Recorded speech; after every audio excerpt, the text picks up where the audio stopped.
Hi, I'm Christian. And I'm Angela, and we are married And bored.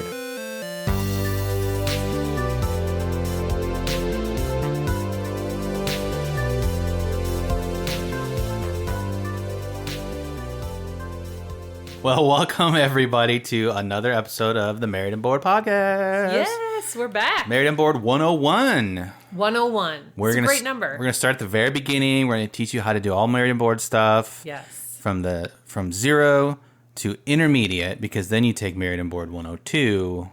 Yes, I was thinking Dalmatians. And you learn a little bit more. No, I don't think about Dalmatians. 101 Dalmatians. I know. 101 is just as good as 100. It's one more better than 100. Just as good. Yeah. Thanks everybody for tuning in to our 100th episode. We're that one kind of snuck up on us, right? Yeah. Why did it sneak up on us? We shouldn't be surprised. I mean, it was a slow burn. It's not like we flew to 100. That's true. Took us a while, but we did it. We did it, and we've got a thought in our head for something to kind of, I don't know, add to the podcast, but. A third guest. Oh, who is the third guest? Oh, I thought that was the idea. No. I'm not sharing what the idea is. Oh, you're not? Because I want it to be mysterious. It's like one of those Facebook posts where it's like, I have really good news, but I can't share it yet. Or it's like, I can't believe what just happened, period. It's like fishing for the comments. Yeah. Oh, no, not again. It's like, oh, geez, Jennifer, what happened?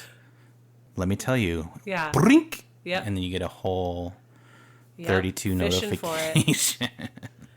All right. So we're trying to take it to the next level, right? You get to level 100 in Warcraft or Diablo, and it's like, what are you going to do? You're just going to keep going and get better. Yeah. So we're going to try to do that. But we're not here to talk about video games. We're not even here to talk about us, but we're going to talk about us and what has been up with us. And you've been busy the past few days. I have been. It kind of seems like you have a big project going on. I have been really into organizing our Marvel Champions stuff. Isn't it already organized? Yes. We did a whole Marvel Champions summer. Tune in to our previous shows to learn more about it. But so we're in the process of re-sleeving all of our cards for Marvel Champions. And when I say we're in the process, it's because we just don't want to go out and buy 1,000 sleeves at once. No. So we're buying them in moderate chunks and then re-sleeving as we go. Yeah, it's easier to just buy sleeves when new content comes out. Right. And you buy, like the ones we buy, I mean, we'll say what they are. They're Titan Shield, and we just find them on Amazon. And we like the clear matte finish. I know that's, some people don't like that, especially for like tournament stuff. I don't think you're allowed to have clear sleeves because then you can mark your cards and see them. Marvel Champions, it doesn't matter. Oh. But like for a game like Star Wars Unlimited or something, I think you have to have a solid back. Okay. Well, so we did that for a while. Yeah, we didn't all the hero decks with the white back and all the villain or encounters, whatever, with the orange. Yes. And then I don't know what stopped it for you, but for me it was the orange reorder was in a different color. Yeah, so it was the same company. We were getting orange, and then they like changed the tint of orange a little bit. Or maybe we couldn't find the old orange, and we were like, oh, we'll try this new brand, and it didn't. I think it was both, because as I'm re-sleeving, there's 3 different shades of orange. Yeah.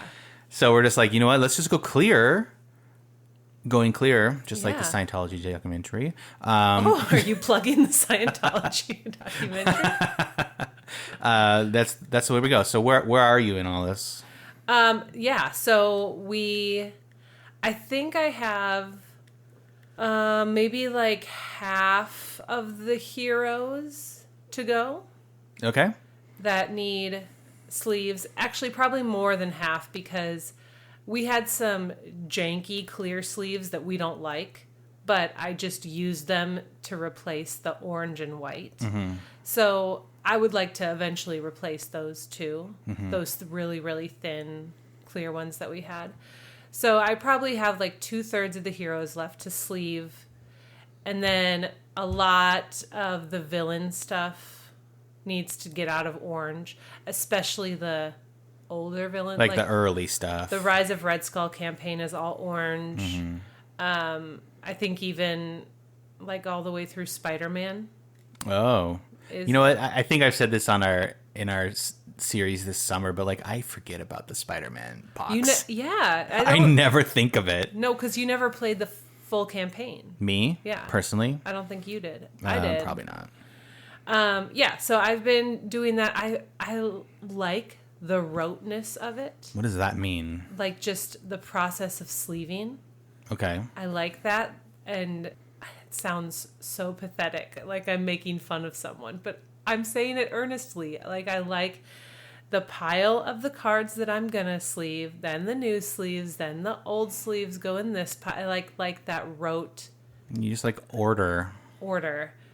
Just like I like, like filling swag bags. Like how there's something from each section goes in the bag and then the bag is complete. And I just like that assembly line stuff. Okay.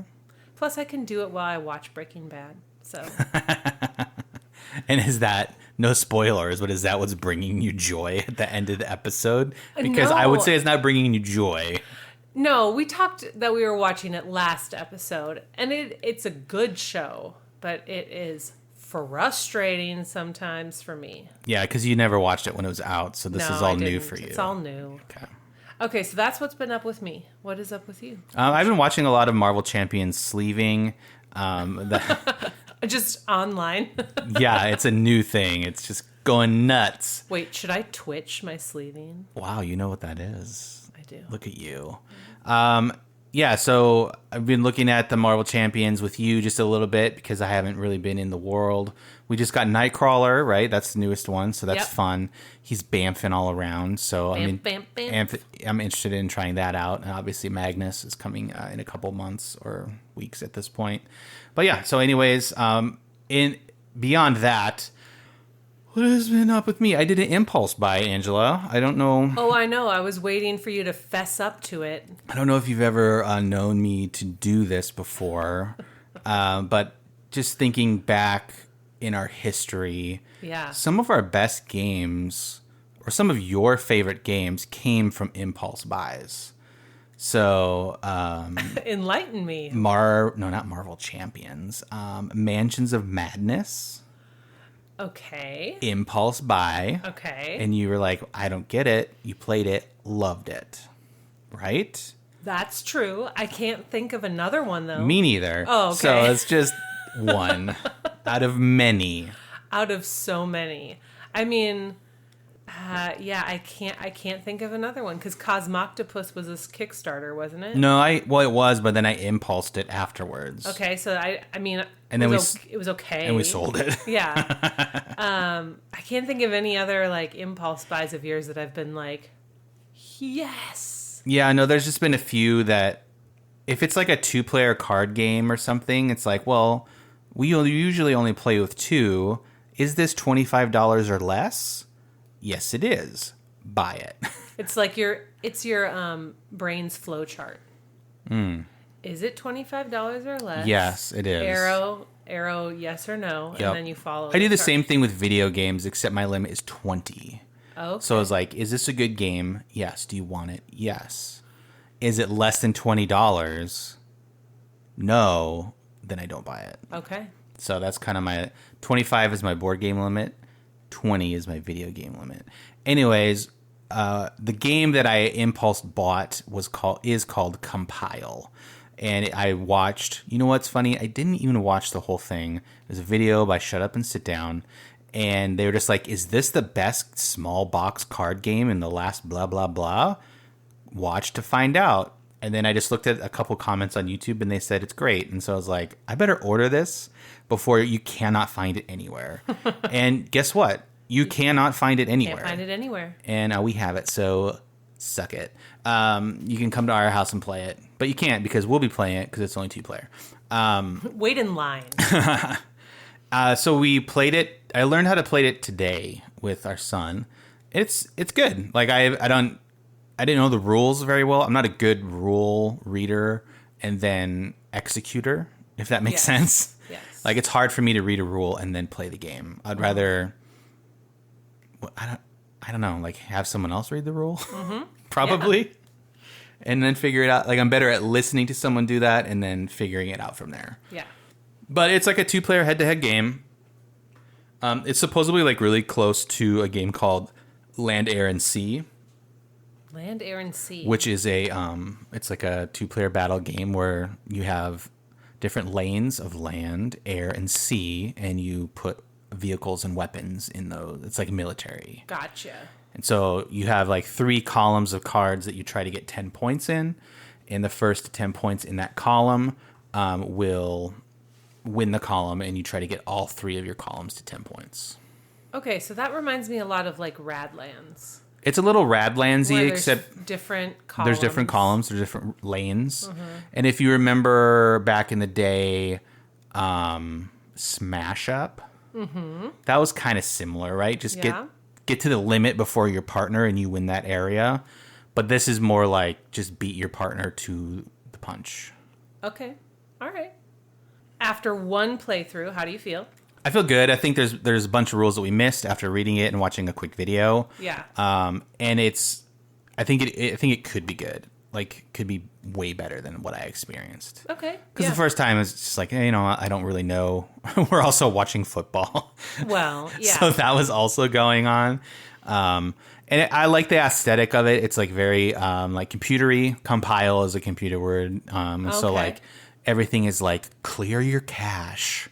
Which means, like, if you have too many cards in your hand, or, throw it in the trash, or reboot. And it's like, okay, kind of weird at some point. Themey. Yeah, but the cards are very cool. They have, like, cyberpunkish highlights. And, yeah, it's pretty fun. Well, I'll need to play that with I think we should. I think with all these cards, I think I mentioned card games last episode, too, and, like, maybe we'll just do like a card game extravaganza in the next couple shows. Yeah. Just not do a deep dive, but just touch on what we've been or what I've been playing, and kind of just check in and see what's fun. I don't know. Well, because we haven't even talked about Star Wars Unlimited, really. No, that's true. Really early on in our podcasting journey, we did like a Star Wars extravaganza episode. And then we also did, close to that, I think, a Ravensburger. Oh, yeah, we did Ravensburger. Ravensburger. Because we had, like, Jaws, Jurassic Park, and, like, another one. Yep. Yeah. So we did the Villainous. Villainous. And so we did those, and we've done a solo extravaganza. So I think we should. It's time to do a card game. Yeah, I think I've been on a card game kick. So just cards in general. Like, I think I said again, I want to get into like basketball cards again. Yeah. I think that'd be fun this coming season. So like just like collecting cards, and it's fun to see them. It's fun to like see what you can do, and also play games at the same time. Except Pokemon is not my jam. Our son loves it.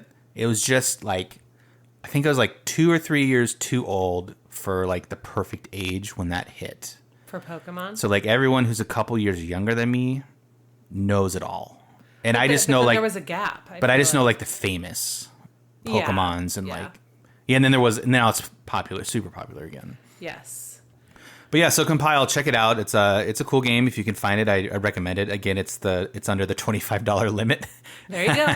For the impulse buy. Yeah, for the impulse buy. Yeah, and I think it was a big hit at Gen Con, much like the game we're talking about today, Rock Hard 1977. So, anything else you want to say at the top of the show before we jump into talking about that game? No, I would say that was a good opener, and now it's time for the headliner. Oh my goodness. Rock on.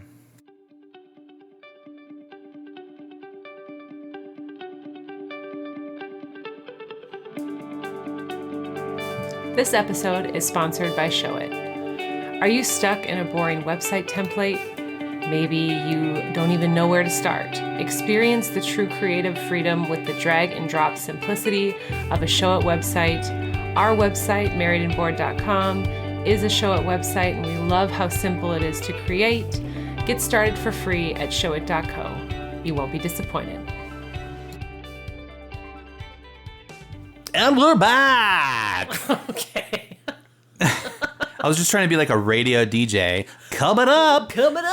Two Skulls plays Dash Diner. And that's how you start the game.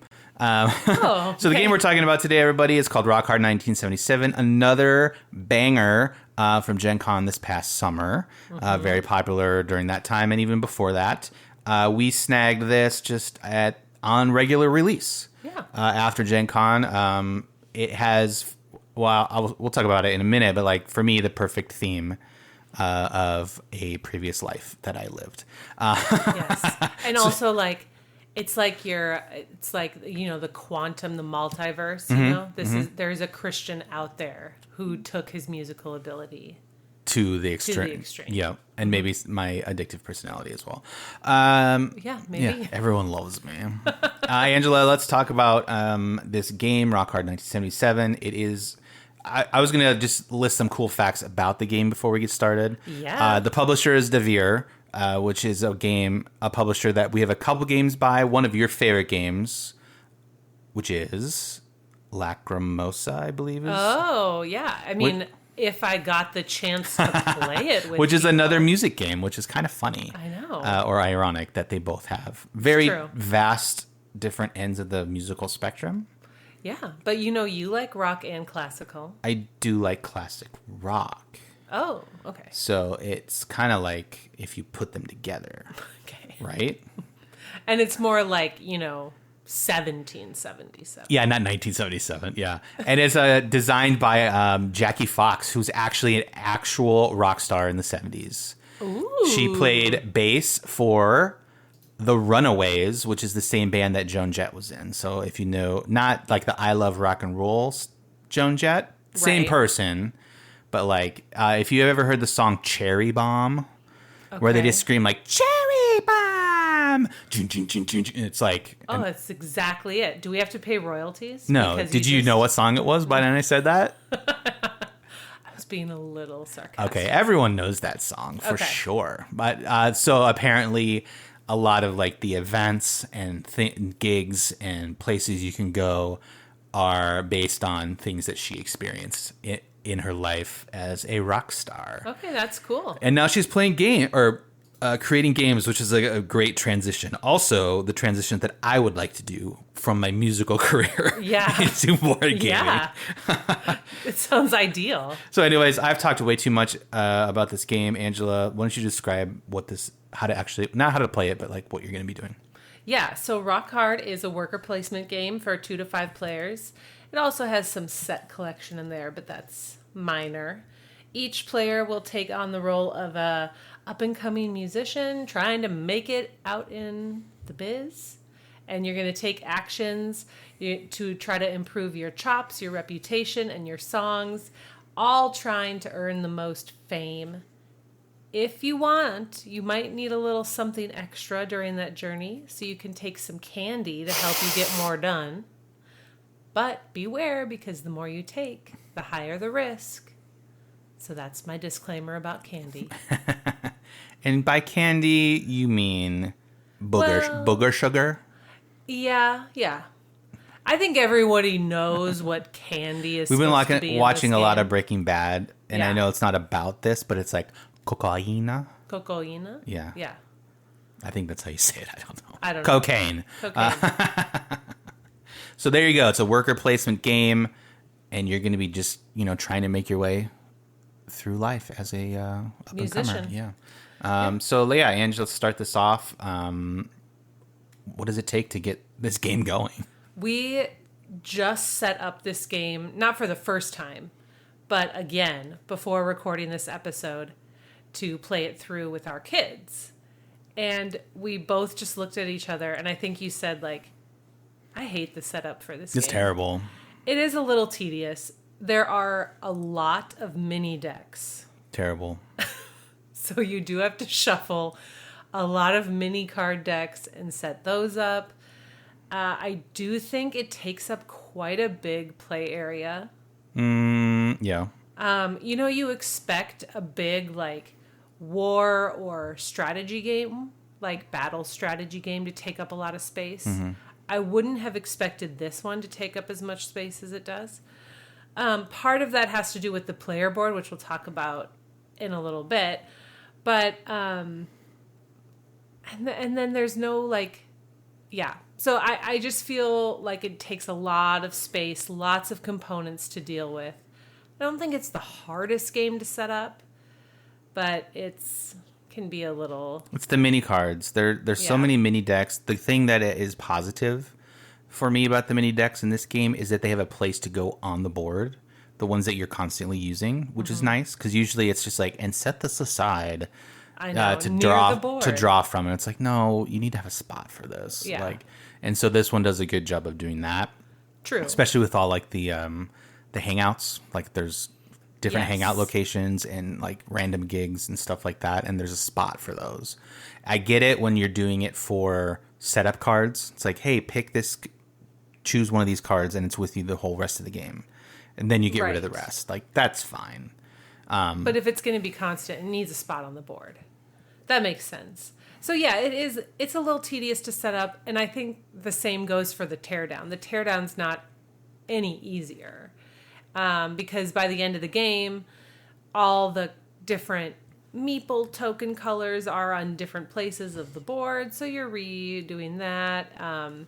We like to store our game by player color almost always. No, come on, guys, it makes sense. It makes sense in our brains.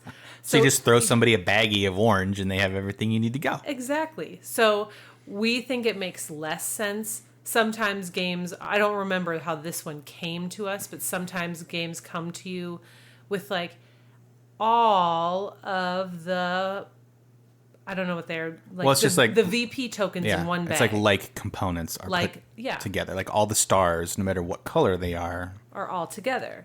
And so we like to sort them out by color.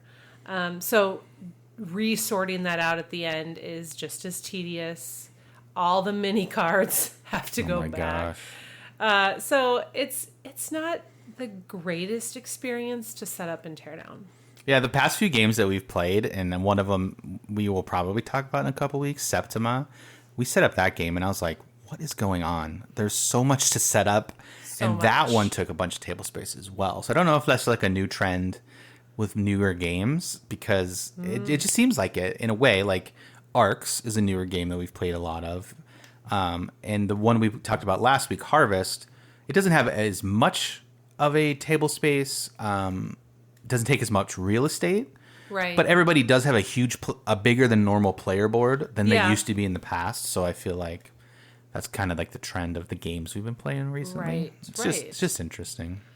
So that feeds well into the next thing we want to talk about is components. Like, what does this game come with? What's good? What's bad? Well, the first thing that I think about with components on this game is that it's just a dump box. There's no storage, anything. No, it's just... It did come with a bunch of baggies, which is great, but also, you can put a bunch of baggies in a trash bag, and it's like, look, come play this game. Right. That's exactly what it is. It's like, this game was just thrown in the box. Not in a way that's like, oh, it was damaged or destroyed, but it's just... No, it's packaged differently when it's shipped to you. We get it. But then when you want to have to be able to play it easily, like you'd be well benefited to buy yourself a folded space insert print your own. I don't know. Yes. So that's the first thing I think of, which is a con, of course. But there are a lot of good things. I think the component quality overall is really good. Yes. Mixture of a lot of wood tokens, like some player pieces are wooden, and then you also have some really cool acrylic meeple. They're not even meeple, it's just your character. Yeah. And then talk about the player board. I know it takes up space, so that you'll have to weigh whether it's worth it for you, but it does, the way it is really cool. Yeah, it just looks like a Marshall amp, like a Marshall cab, if you know what that is. It's an old school guitar amp, and so you have like real dials at the top, and they go to 11, like they should. Not just 10, you go to 11, because then it's like really rock and roll. Rock to 11. Yeah, if you've ever seen Spinal Tap. And so that's really cool. And so you track your progress on those dials. There's also a recess portion where you put your character. The character sheets. They're overly large for what they are. That's true, but it does hold too many cards. You do have to put too many cards on there. That's So- true, and so it does. It's cool. It's not a bad thing. No, it's but just- if I had to like change one thing, it's just like, okay, let's change up the player board just maybe a little smaller. Yeah. To accommodate space, I guess. I don't know. Yeah, there's quite a lot of art in this game. And that's cool. And yeah. It all lends itself to the whole total package or whatever. But yeah, it's really neat. And so like you can, when you pick your player character, you just insert your player board into the amp and then you're good to go. Which is cool. Yeah. It's And, really, and I didn't even think about it. The dials. That's cool. Mm-hmm. And the amp turning on and off with your... oh, if you have to go to rehab or not. To recovery. So, which we'll talk about, I'm sure, in the later sections. But I think it does a really good job with its components in general. Well, yeah, I mean, we have to talk about a couple more things too. Like the player pieces are acrylic, and so it has a really cool. They're 1-to-1 representation of what the image is on your player board. And It's Yeah. just shrunk down into like this little acrylic standee, and so that's really cool. Yep. It's not just like a meeple that's like Like a Candyland meeple? or just like a regular meeple, and this guy's like, hey, he's a rock star. Look at him, and he's just an orange star guy. Like, hey, look at me. It's actually the person you're playing, so that helps a lot. And then probably my favorite is the money. Oh, the money. Yeah, the money is very close to an actual United States dollar bill. I'm debating. It's paper money, which in a board game these days is rare. Usually it's coins, right? Yeah, It's like, and then you get metal coins. So cool. Yeah, which wouldn't make sense for this game. I guess maybe not. Because why would you be earning Coins. coins? I mean, I played an arena and I only got $3. So I mean, That's maybe true. that's the life of a rock and roller. But $3, Maybe everything should have like a K after it. or just a 0 at least. Yeah. But yeah, so the money is really cool. It feels weirdly like real money. Mm-hmm. It's not like just paper. It's not Monopoly. Right. It's just, I would say it's maybe 60% the size of a regular dollar. Yeah, it's a little narrower. Yeah. That's for sure. But it does. I mean, unless you're holding a dollar right next to it, it doesn't. No, it feels like real money. Yeah. It's kind of funny like that. That quality is cool. The rule book. It's not my favorite. My favorite is like the linen feel rule books that Stonemeyer always has and Keymaster always has. They I do feel well, like. yeah. But it feels like a newspaper. So Oh, really? Yeah. I do like those extra touches where you just at some point during opening, unboxing, looking through the components, you think, "Hey, somebody did something like thought about this. They went They made a extra. decision that was different than the norm." Okay. And so I like that. Yeah, it's really cool. I mean, overall, it has some great. It does have good components. Mm-hmm. There's nothing like it. Nothing screams this is cheap. No. You know, you get some cards that are extra thin, or you get some really cheap, like wooden meeples, and you can see like if I just pressed really hard, the tip of the star would come off. You know what I mean? Like there, you can kind of feel that in some of them. So Yeah. And this game just wouldn't make sense with the metal money. So at first I was like, man, I wish this had metal money. But the more we've played it, I've been like, oh, the paper's cool. paper's really cool. It's really neat. Okay, so how accessible is learning to play? How easy is it to learn? What do you think, Christian? Okay, so if you would have asked me this a month ago, like when we first got it, Yeah. or previous to that, I would have said, this is a hard game. To learn? Yes. Oh, okay. But then we relearned it in the past week or two, and then we literally just taught it to our 8 and 11-year-old. Yeah. And they picked it up so fast. So fast. And so now I was just like, okay, it's easy. Mm-hmm. Maybe it was just the time that I was learning it. I was like, I don't get it. Yeah, it's not always best to start playing a new game at 10 at night. I don't think it was that, but it might have been. I might have been in one of my moods where I'm just like, hey, it's a 3-day weekend. We're going to play games all weekend. Yeah. And so that was like the 5th game we played. So it is possible. That's true. I'm a little bit thrown on this one too. I feel like if you've got someone that loves the rock theme or just like geodes. Yeah, like minerals. Yeah, Hank. No, the rock hard theme. Rock and roll. Rock and roll. I feel like that could stretch to a lot of different generations as well. Sure. Because there's people that actually lived it through the 70s and weren't just babies and born then, but they actually went to a concert in 1977. Yeah. And then there's people that are more like our age, which it's maybe we're rocking in the 80s, but have loved classical rock. And there's people that are like rediscovering all that now. So anyway, I feel like it has a big reach, and I feel like the theme can help someone want to learn it. Yeah. And then once we rediscovered it, it does feel pretty simple, where it's like, okay, every round, each player gets one action in the day, one action in the night, one action in the after hours. So it's I don't find myself having to look at the reference sheet a lot. No, the turns are very structured. Yeah. There's not a lot of options in each of those phases. If you think about the game Harvest, which we just talked about, another worker placement game, there's a lot of options. There are so many open spots. But in this game, it's pretty limiting. It's daytime, right? There's only, and I'm just going to guess here, there's maybe 8 actions you can take in the daytime. And maybe in each phase. Like, that doesn't seem like a lot. Right. And if you're playing with 5 people, by the time it gets to you, yeah, you it's might like, be, I only have 4 that I can choose from now. Yeah, so, you might be out of luck. I don't know what I was going with that. The simplicity of the phases lends itself to teaching people. That helps a lot. Because I was very confused the first time we did it on how that worked. Right.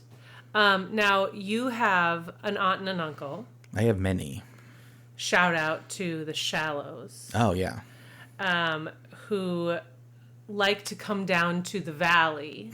Yeah, from Phoenix up north, Phoenix Valley to see concerts. They've probably seen Stevie Nicks like 13 times. So they are like heavy into the theme of Rock Hard 1977, but I can't picture them liking this game. Hey, Cousin Ryan, let us know. Yeah. Would your parents play this game? I'm guessing no. Maybe, I feel like your mom would play this more than your dad, but I don't know. So I feel like there is a limit to like, okay, there's people that are heavy into the theme of rock and roll, but you can't take someone who has no idea what a modern board game is. Yeah, they're more bunko people. Yeah, exactly. Just roll those dice. But everything else is what you would find in a typical worker placement. Once you go to a spot, no one else can go there. You have end of game goals that you have to keep track of. You have personal goals you have to keep track of. Yep. And then there's ways to upgrade your personal person, your character, so to speak, or your band, so that every time you can earn more money as the game progresses. Yeah. So there's all these things you're keeping in mind as you're going through. So that can get somewhat overwhelming, and iconography is good in this game. Yes. But it does take a couple times to realize what it all means. Sure, yeah. Once you do, though, I feel like the board does a good job of reminding you of what everything does and is. Yeah, sometimes I feel like there's a lot of icons on this board. True. And it is one of those, like, if we're going to compare it to other worker placements? Yeah, so like if you think of like the classics like Viticulture, yep, Dune Imperium, yep, and then we're going to throw Harvest in there. Okay. Those 3 boards look so much nicer and are more thematic to the experience than this one.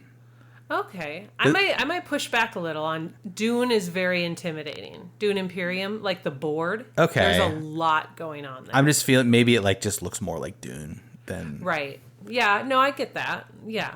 But this one, in my mind, it's just very square, like literally. Yeah. Like, so there's spots for your characters to go, and then it just says what they do. And there might be a little picture of a bar. Like, I don't know what they could have done to make it more cohesive and like melded together. Harvest is a whole farm. So like you see a sprawling farm. Right. So there's cool stuff like that to look at on the board, but that's my only thing about like this board. It could be a little bit more interesting. Yeah, okay. I could see that. Okay. Let's talk about the final three are always my favorite. The fun, the immersive, and the replayability. Yeah, I mean, I feel like these so fun. These always like they meld together like classic rock, right? So like 3, 4, and 5 equals 11, 12 actually.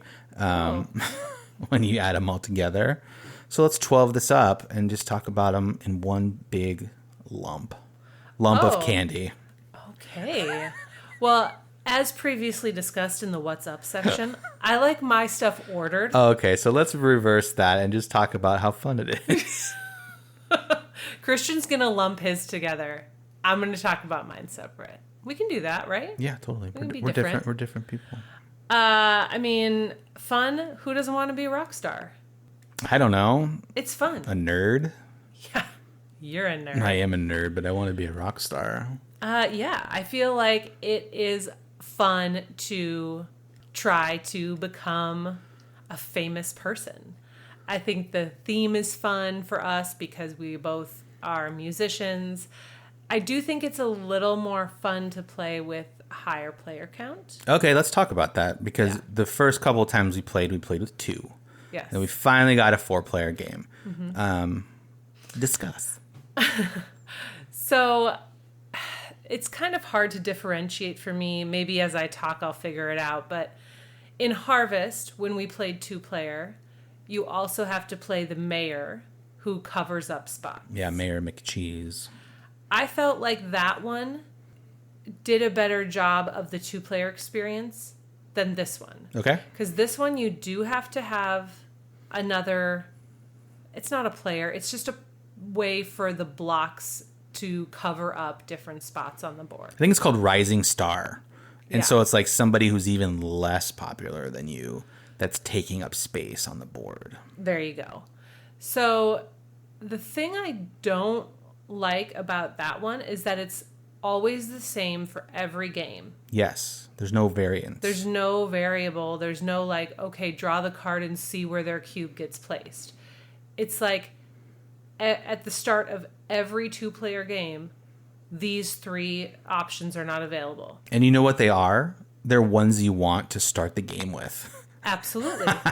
And then the next round, these 3 options are always the next. It's like a natural progression too. So it's like the first one, it's like you can gain 3 money to go here. And it's just like, okay, well, I can't gain 3 money, so I'm going to do this instead. Yeah. And then the next one he takes up the space of is like the thing you just did. So you can't spend what you just got. And it's like, come on, you stupid band. So that maybe we would talk about in the fun factor, the part of, I love worker placements. Yep. I do feel like this one can tend to be pretty brutal with limited spaces. And I say that like hesitating because I like worker placement for that exact reason, because I like the idea of... For the brutality. No, more like, okay, what's plan B? What can we do now? You like that? I do. Well, I like the planning. Yes. But if my plan doesn't work out because someone took it, I like the strategy of trying to like, okay, what's the plan now? The pivot. But I don't feel like this one lends itself well to pivots, because sometimes there is one thing and only one thing that everyone needs to do. And there's just no other. It's not like you can't do anything else, but everyone wants a record deal. There's one slot for a record deal. Brutal. In a 2-player game. Even in 4, it's worse in 4. Well, because there's 2 slots in 4. For a record deal? Oh, sorry. For getting the tape, I'm thinking. Oh, recording a demo. Right. So everyone wants to record a demo. And then I guess the record deal is the better example. There's only one. There's only one. And that's how you get money. Right. So you say, okay, well, this day phase, Christian got it. Next day phase, I could get it. The next, but not if you're third in the turn order and your number 2 player takes it. Exactly. I feel like just it's limiting in a way that's not. It doesn't lend itself to a mental challenge. It's just frustrating. Yeah, and then we experienced that with our kids because our son was trying to get a record deal for like 3 turns. Yeah. And he could have, had he chose a less lucrative spot the turn previous to get a higher turn order. But also it's like, well, do I just want to like get $1 to go first next turn and then guarantee that I get this? Or do I want to like get $7? Like sometimes the swing is that big. Oh yeah, it's this huge swing. Especially when we throw in the candy. Which allows you to do extra actions, but there's some things that you can't do while you're on candy. So like one of them is going to bed early, which guarantees you first position in the next day. However, you literally forfeit your after hours. It's a whole turn. You forfeit everything on that turn. Let me ask you this. How does it work if, I was thinking about this, if more than one person goes to bed early? I don't know if it's a limited space or not. Oh, you don't? But if it is, if it's an open space, they say the most recent person to go to bed early is... That's backwards. Okay. If you go to bed first, you're tired. You're less tired in the morning. I know, but I don't know. It said the leftmost, right? The leftmost meeple. Yeah. So maybe that's the first. Maybe it is. Maybe we were playing that a little wrong, but... Also, I don't think that situation ever happened. No, because people went to bed early. No, I mean, we all have lives. Yeah, we all have after-hours things to do. I got to go to the club. Yeah, so I think it's fun. I think that there's things that will prevent us from playing this over and over and over again because that would get frustrating for me. Going to bed early. The limited options would get frustrating for me. I don't know. What do you think? Well, I will just say that I haven't felt the brutality of this one as hard as some other ones. Oh, okay. So like maybe I'm just like, yeah, man, rock on, whatevs. Like I'm chill, bro. You are chill. When's the next gig? I haven't felt that. There have been times where I've just been like, dang it. Yeah. I need this. Like the game we played, just you and I didn't get a stupid demo tape for like 5 rounds. And you had it in round 2. And just whatever was going my way, I just couldn't keep enough money to record a demo to then get records so that I could quit my job. You know, like there's a whole like step-by-step process of becoming a rock star according to this game, and I just couldn't do it. But did I win, or did I get close? I lost by 5. Really close. And that was getting the record deal wouldn't have changed that. So no. That was good. And so like I feel like even though I've been very close to I've either won or got very close to winning, and so I don't feel as much as like I needed that.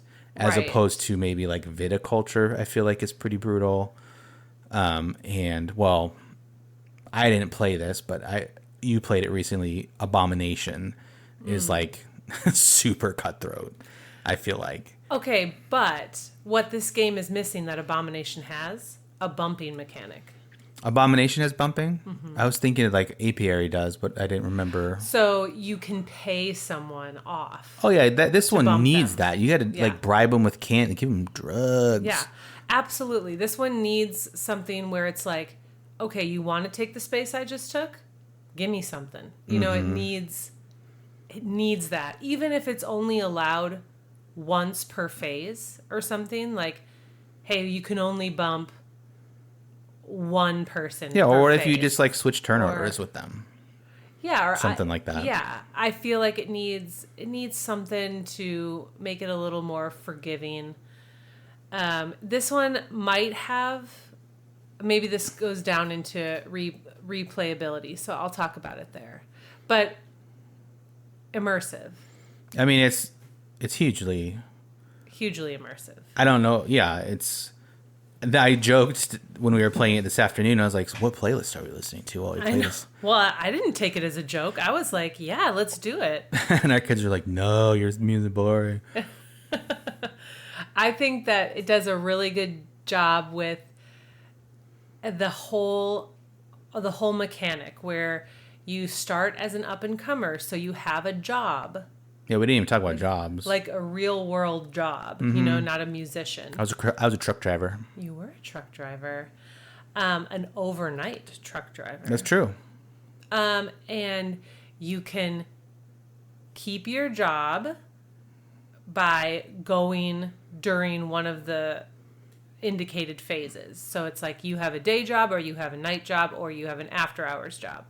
So if you forfeit anything in the music scene to go do your job during that phase, you get paid like a job would. Yep. But then eventually your music career starts taking off, so you skip your job.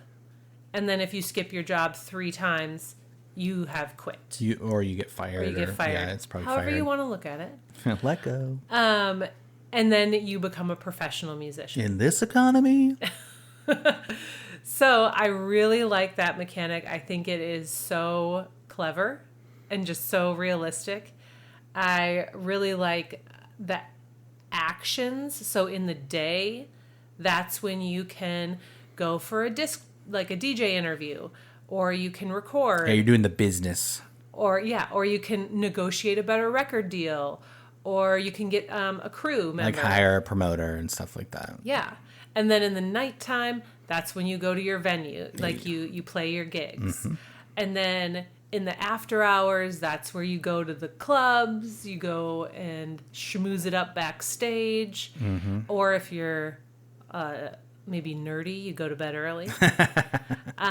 Or you record a demo tape, because that's the only time you can find to to record your demo tape.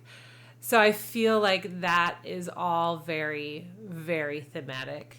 And then the candy is very... The candy is so funny because everyone knows what it is. And, like, I don't know how else to put it in the game, right? Like, It's like, hey, I have this idea that you can do extra actions by taking candy. Mm-hmm. And everyone's like, you mean drugs? Yeah. And it's like, no, it's like... And I get it. It's fine. Like, they probably wouldn't be able to sell it, Yeah. in some way, but... And it's like in the directions, I think it talks about anything that has that helps you get more done. So like caffeine or candy, or it says that. Yeah, It represents that addictive thing. Yeah. That helps you get more done. It gives you more energy, right? Like, right. Yeah. So you draw a card called a sugar rush card if you decide to spend candy, which is hopefully going to give you another action. So you say, okay, I'm turning in this candy, taking it, swallowing it, and what does it give me? You turn over your card. If it was sugar-free candy, you get nothing. Rip off. But you also don't get any penalty. So there you go. A moment on the lips, a lifetime on the hips. I've heard that before. It was sugar-free. So there you go. NBD. But it could give you up to 2 extra actions, or most likely 1 extra action, but that will increase your craving for it. Mm-hmm. And you have to roll to see if you're craving it, like if you're meeting your craving. And if you can't meet your craving, then You crash. you crash. Yeah. And that's when your amp gets shut off, and that's when you sacrifice your whole next daytime action to go to recovery. Yep.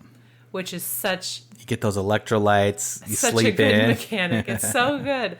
I just love it because, you know, it involves a little bit of that press your luck that our son loves. Yeah, but he didn't do it this last game at all. That's true. But he did have a game. He had a game and end game goal to not have any candy. So he got one and then he spent it, and that was it. So I feel like, you know, you're like, oh, I want to get extra actions because I don't know if it sounds like it to a person just sitting there listening who hasn't played this game. But one action per phase, if you just did that the whole game, you're not going to get much. You have to do it at least twice in the game, I feel like, to be successful. You have to take some candy. Yeah. So I feel like there's always that pull of like, oh, but my craving's now high, so what if I can't roll high enough to meet it? Yeah. So there's that risk reward thrown in there. I do like that. I don't have much else to say based on how immersive it is. I enjoy the whole story of it, right? Like you start out as nobody. You got to do boring things. You got to make money. You got to give blood. You got to do interviews. You have to rehearse. Yep. You have to maybe you buy or sell candy on the side. Like that's part of it. So you could do all of that, and then eventually you just do music things. And there's different. What I like best, I think, are the different venues. They have like little bars, coffee shops, and then they have like a middle arena, and then they have a bigger arena, and they have a coliseum. And I don't think we've ever got to the coliseum part. Because the prerequisites are pretty intense. Very intense. But if you can get there, you get a ton of points. Yeah. And so, it's fun. That's something to work towards in the next couple times that we play this game to do that. I think it's fun. I did want to ask you what you think of the art style. It's very cartoony. Yeah, I don't know how to describe it. It's not... maybe more like Archer. Do you know it's archery. So it's like you can tell someone's a cartoon, but like they're very like adult looking, and if they are quote adult looking, you know that. Yeah. Does that make sense? Yes. So that's like it's there. Yeah. And it's not like Bob's Burgers cartoon. It's more. No, it's not Looney Tunes cartoon. No. Obviously, I'll say disclaimer up front. This is not a deal breaker at all. So the art is done well. I wonder if it's like a little hokey for me. Okay. I wanted something more. Yeah, what would be the alternative? Well, you know how I think we did an episode a while back on Libertalia. So Libertalia was imagined. Yep. As more of a... It was like anamorphic, or whatever that word is. It went from like real pirates to like animals. Right. Mm-hmm. So I think I wanted like more realistic art. Okay. I think it's pretty. Yes. Again, not a deal breaker. No, I know. You were just hoping for more... For you, more realism? Yeah. Okay. Yeah. Like, I wanted the characters to look like you had taken a picture of someone on the stage. Mm-hmm. Instead of you're like, oh, that's clearly animated. Sure. It's a drawing. Yeah. Okay. Yeah. For me, I would say no. I don't agree. Okay. But, agree to disagree, some would say. Some would say. That's what makes our marriage work, Christian. Mm-hmm. Mm-hmm. That's why we're bored. And oh, wait. That's not... Yeah. Okay, is it worth it? I mean, at this point, you're probably like, yeah, totally. They're not going to say no. I'm having a great time playing this game. It makes me want to play guitar, right? Yeah. And so, like, for me personally, I'm like, okay, so if I'm going to be a rock star, do I play guitar or do I play bass? Ooh. Where is the shortest distance between two lines where the slope, I don't know what I'm trying to say. How do I get there quicker? By being a good bass player or a good guitar player? Probably a bass player. Okay. So, there you go. I'm going to play bass tonight. Okay. There you go. That's all I have to say. Okay, so maybe more about the game. Oh, I'm sorry. I like this game. It is worth it. I think it's worth it for Christian just theme alone. Mm-hmm. I think it's worth it. I don't think that it's one that I'm like dying to play again. I'm playing it right after. I can see it being played at our table more than once a year, for sure. Mm-hmm. I feel like it could use a few more options. On the board? On the board. I feel like it could use some more variety with managers. I feel like it could use some more variety with random gigs. I feel... So the expansion is called Rock Hard 1977. It's called Rock Hard : 1977 : hits the road. And so you get a van to go to other venues. Okay. So everyone has a van they also have to maintain. Oh, no. Oh, no. I don't like that. Okay. And then you can upgrade that to a tour bus. And then you can upgrade that to a private jet. Oh, wow. Look at that. So call me. Call me. Yeah, I just feel like it... If we're talking about replayability specifically, there's a few... Like, already, I know what the 6 managers are. There's like... That's true. There's only 6, which is kind of lame. Like... I thought there'd be like 20. Yeah, there just needs to be more. Yep. Variety there. And I feel like you use 9 random gigs every game. There's 18. So we've seen them all. So we've seen them all. Yeah. I just... And by the way, I those need some random more. gigs in the last 3 rounds of the game are so good. So good. It's just like, do you want to go on late night TV? Here's a bazillion points. You want to host the Oscars? A bazillion more. You know, like... Right. It's just fun stuff like that. Yeah, so I do feel like it maybe there's some areas that could have been improved to make it more replayable and varied each time. Mm-hmm. I was going to ask you, does this one feel like we have maybe since changed our opinion, but our first opinion of Lost Ruins of Arnak was that there was one path to victory. Mm-hmm. And if you don't do that, you don't win. Mm-hmm. Do you feel that way on this one? I still feel that way about Arnak, by the way. Oh, you do? But okay. I don't know. I feel like I got close to winning without doing, quote, what you're supposed to do. Okay, yeah. I was just gigging. You were just gigging. Without a record deal. Yeah. So I had to still work my truck job. Yeah. It's true. Which is probably like, you know, I did gigs and still had to work at the coffee shop in Minneapolis. True. So that's true. Yeah, okay. I can get behind that. So I don't think there's one path to victory. I think the game wants you to take a certain path, but I don't think you need to. Like, cause like in the game that we just played, everyone else except for me was I think the top tier of the record deals. Yeah. I was at the bottom. I just had the first one. So I was just getting the least amount of money every time. And I think I got second place. Yeah, you did. So I didn't do poorly. No, I just wasn't getting as much money. That's true. I guess, yeah, I don't know what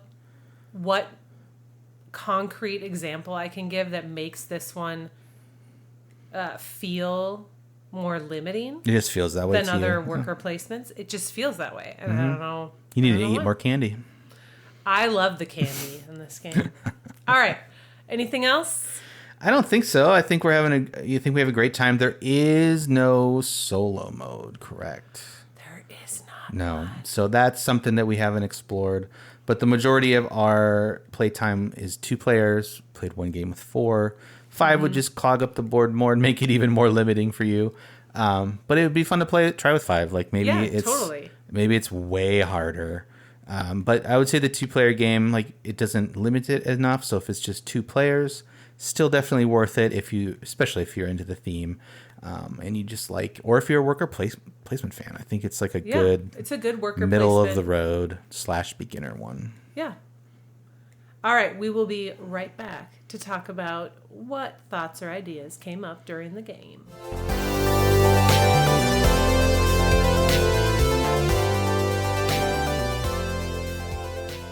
Okay, so we talked about Rock Hard 1977. We did. Are you still here? No, I was singing a song in my head. Okay. Did you want to sing it for everyone? Yeah, you know that in the early 90s during the commercials for cartoons, it was like, after these messages, we'll be right back. Yes. That's what was going through my head. Okay. So I just sang it. In your head. And out loud.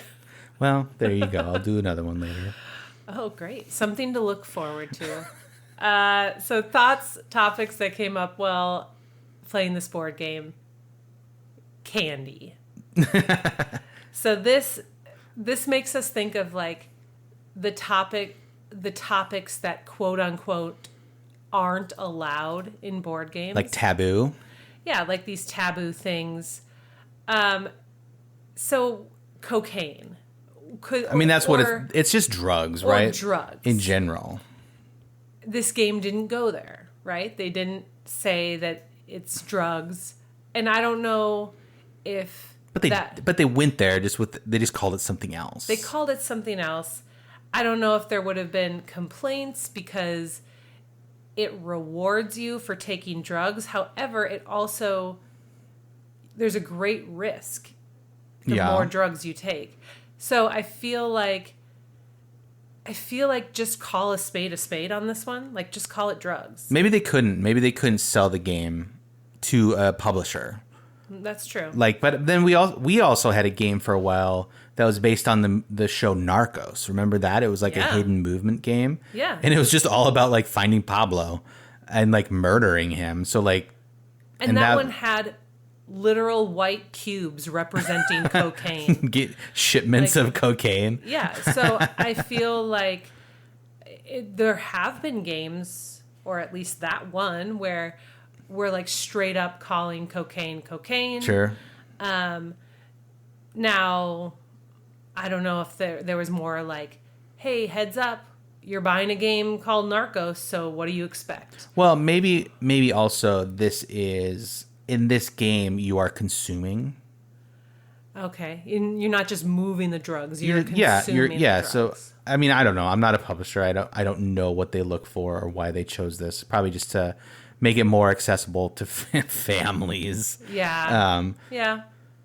And it's just, I mean, I know you could go on and on with different topics about this, but it just makes me think of the next thing would be our whole struggle with the name Secret Hitler.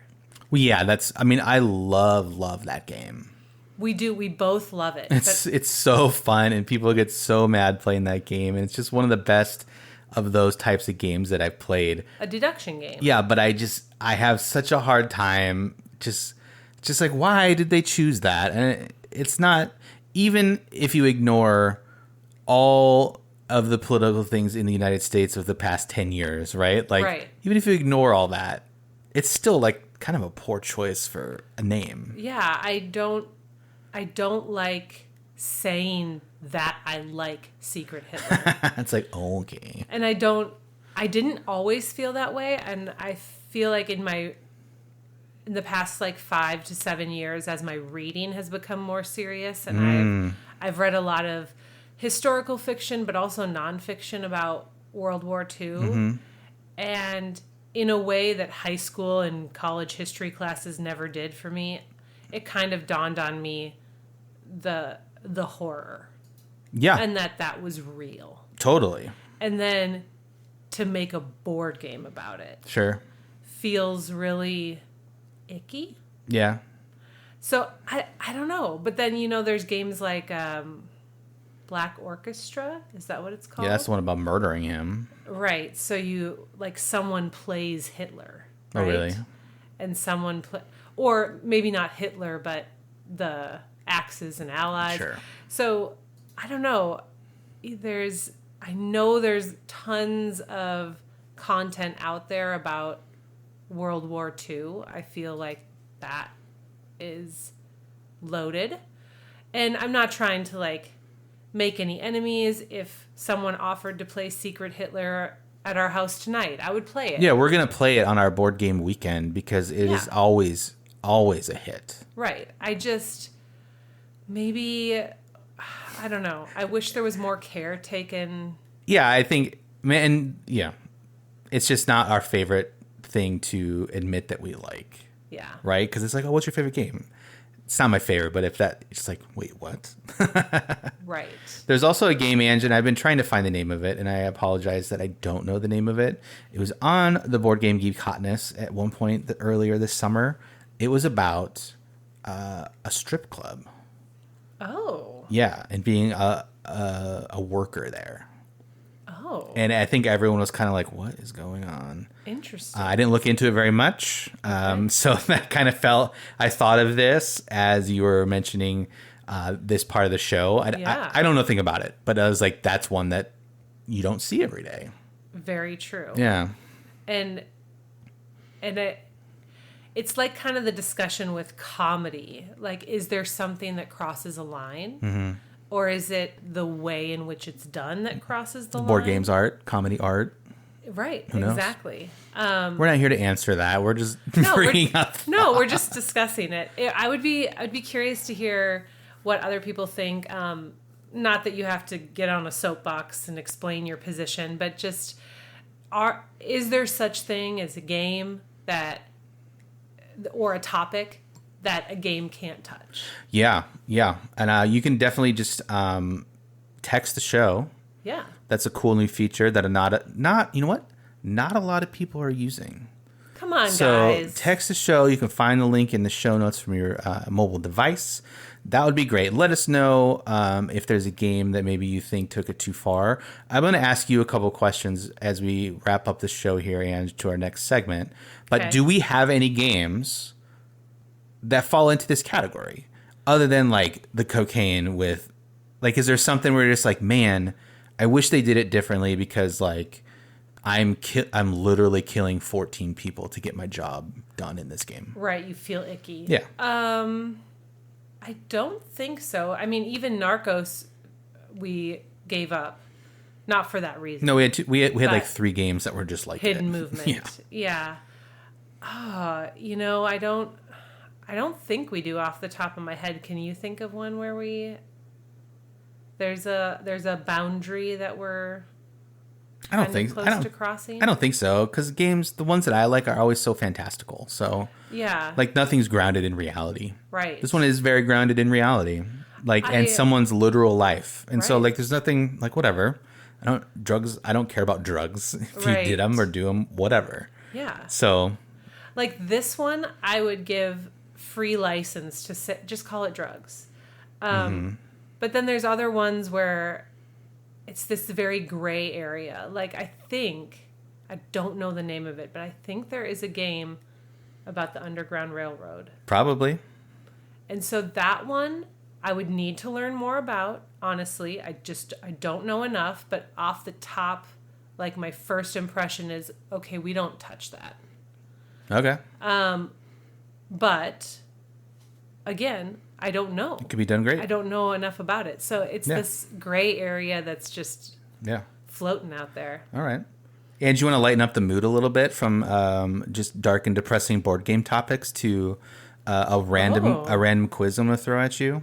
Is it like a BuzzFeed quiz? It's not a BuzzFeed quiz. That would be really fun, and you would know what Harry Potter character you were at the end of this. Yeah. But I don't think you are. So we played Rock Hard 1977. Okay. I'm going to quiz you. I'm going to give you a band that was popular in the 70s. Okay. You just got to give me the title of one of their songs. A song? Yeah. Okay. Let's just see if you can do it. Okay? We'll start out. What if I can sing it, but I don't know the title? Then just hum it, and I'll tell you what it is. Okay. We'll start out easy. Ready? Okay. That's a great. I'm glad you said it was easy. The Eagles. Hotel California. Yeah. See? Easy. Okay. Here's another easy one. Queen. Bohemian Rhapsody. Perfect. Here's one. We're going to up the difficulty a little bit. Okay. Leonard Skinnerd.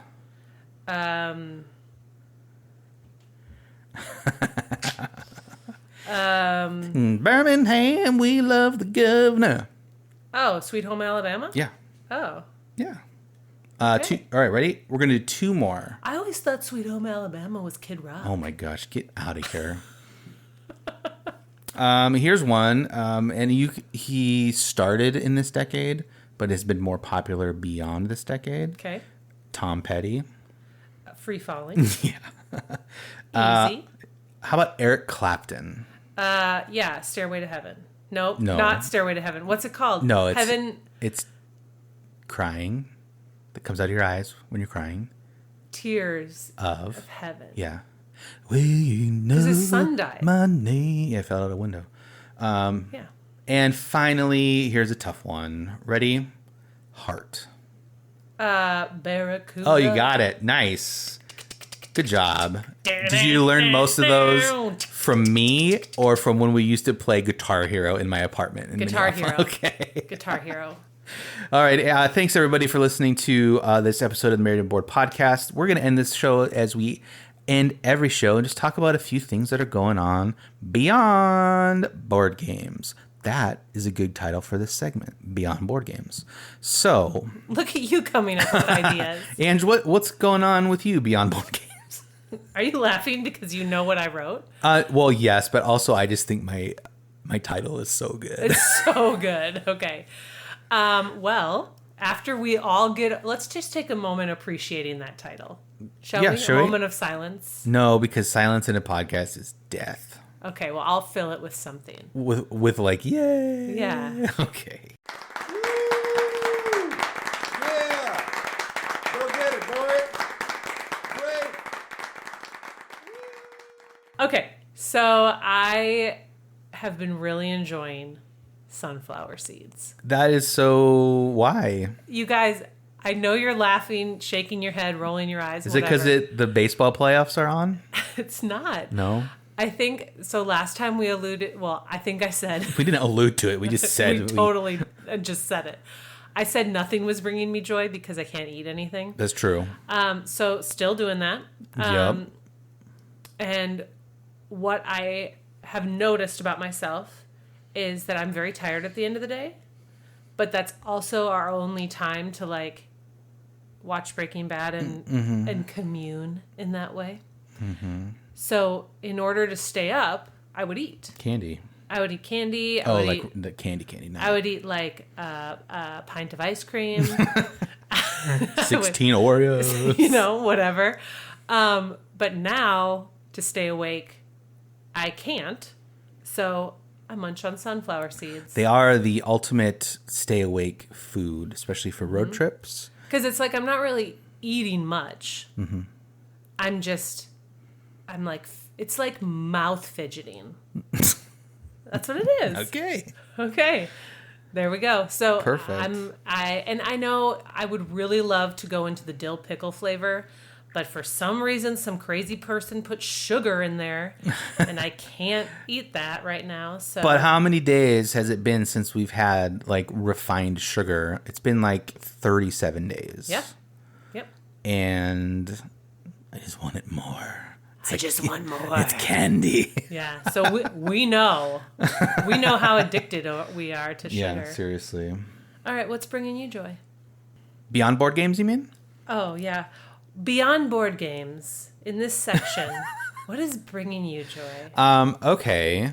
I will say that, and I haven't really what's the word I'm looking for? Sealed the deal on a lot of these. Okay. But like, I've just really been thinking a lot about and enjoying collecting and thinking about collecting things. True. That is is it a problem I have? Or is it a healthy habit? Right now, it's a healthy habit. We are not in hoarder status. No. As soon as we have to buy and get to the point where I say, we need a storage unit, you can throw everything away. Everything? No. Okay. Just things that I have marked with the green sticky tape. Okay, so nothing. Well, yet. Okay. As I start divvying out what goes to storage and doesn't, then you can be like, oh, okay, green sticky I think if you like start spending our mortgage payment on toys every month, retro toys, or if we start to get to hoarder status, I'll let you know. Okay, so yeah, that's what I mean. I'll just say I was born in 1983.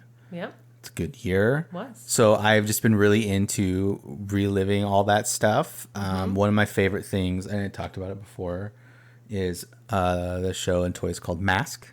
Yes. Mobile Armor Strike Command, K, command with K. Don't get it, whatever. But I just love. I found some great OfferUp steals and deals with that. Mm-hmm. I've also Transformers. I wasn't as into as a kid, but I've bought some in my adult life because I always thought they were cool. Yeah.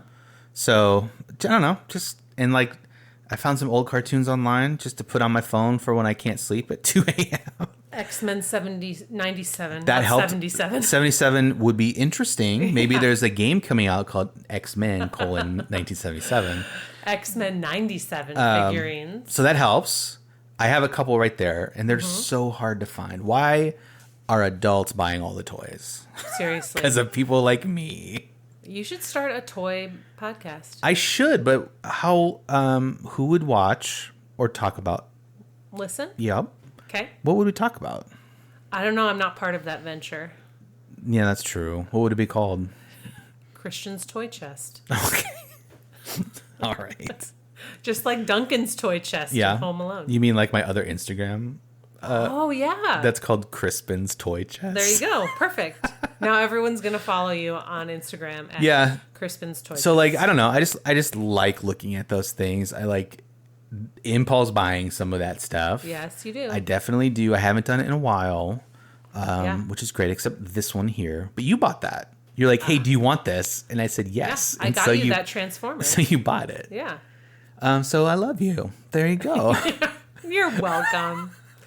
Is anyone into collecting? I got this from my mom. She collects stuff, and we used to go to antique stores when I was in middle school, junior high, and look for vintage. She like glassware or whatever, jadeite. Mm-hmm. I know too much about jadeite because of that, but and I would look at vintage Star Wars, and I have a whole case of them. Well, they're not here. Of the 70s and 80s Star Wars stuff, and it's really cool. Yeah. And I still look that stuff now is super hard to find and super expensive. Turns out as you get older, the stuff that you used to that was around when you were younger gets more and more expensive because it gets older and older. Yeah, older and older. And rarer. Funny how that works. Yeah. So, does anybody have a collection like that? I mean, I'd be interested to hear what you're into. I don't do G.I. Joes. Never was big into that. That's kind of the same era. Yeah.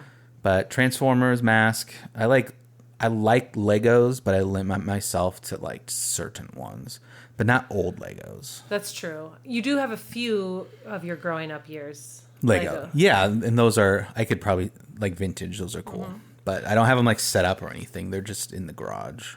Maybe with a green sticky tape, getting ready to there you go. Real quick, the most recent impulse buy adventure that I went on with Christian's Toy Chest here. Mm-hmm. I went with you to pick up Mask. The board game? Oh no, the white glove experience. Yes. It was a truck of some sort, right? Or a vehicle? Race car, yeah. Okay. And I was shocked at what happened. At the price? Or No, at this transaction. So it was through OfferUp. It was OfferUp, yeah. And we meet in a parking lot, I think. It's like Burger King, yeah. And this guy, I mean, I'm not making fun of him. This was crazy. I've never had this kind of service. He got out white gloves. Yep. And he took every piece and showed you every piece. Yep. He had a little... He put a TV tray down. Yeah, he had a flip down tray. He touched all the pieces with the white gloves. Yep. He didn't... Everything was immaculate. I mean, I was pretty impressed. I've never seen that happen before either because I've bought some stuff from some weird people on OfferUp, and he was just yeah, here you go, and he flipped it down. He's like, do you want to look at it or should I just put it back? He's like, you can just put it back. It's fine. It came with a box, which is what I bought it for. I was I have the box of this one is sweet. Yeah. So I bought it, and he's like, yeah, it's just been in my collection for a while, and I was getting rid of it. And I was like, this is great. So he literally had white gloves. White glove service. Just saying, if you're selling things on OfferUp and you pull out the white glove service, it was pretty legit. I haven't opened it since, so it's still in pristine condition. From our guy. Mm-hmm. But yeah, so that's me. Just thinking about that, trying not to buy everything. Well, and I'm doing a great job. You are doing a great job. You're doing a great job. Mm-hmm. Angela, how can they contact us and reach out? And if they want to, answer any questions on the show, obviously text, or they can Find us on Instagram is probably the best place. I will say I'm still having problems with our email address. So, okay. So Instagram, yeah. direct message us at Married and Bored. You can also text the show, which is super cool. Just kind of let us know who you are. Or yeah, if you're going to text us, say if you want to say your name, you can. And where you're from is always fun to know. Yeah. Or give us some sort of name to call you. Yeah. If you don't want to give your real name. And guys, leave a review on iTunes. Oh, yeah. It helps other people find us. Yeah, and we'll read it on the show. It, of course. Yes. So if you're a regular listener or if you are just tuning in, feel free to leave us a wonderful podcast review. Yeah, please do. All right, guys. I hope you have decided if you're rocking hard in 1977 and if that is for you. Until next time. Rock on.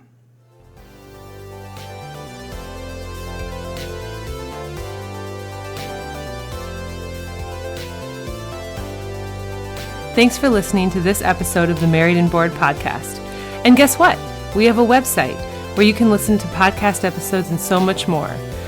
Find us at marriedandbored.com, or you can email us at hello@marriedandbored.com, or follow us on Instagram at marriedandbored. Music in this episode is by Joseph McDade. See you next time.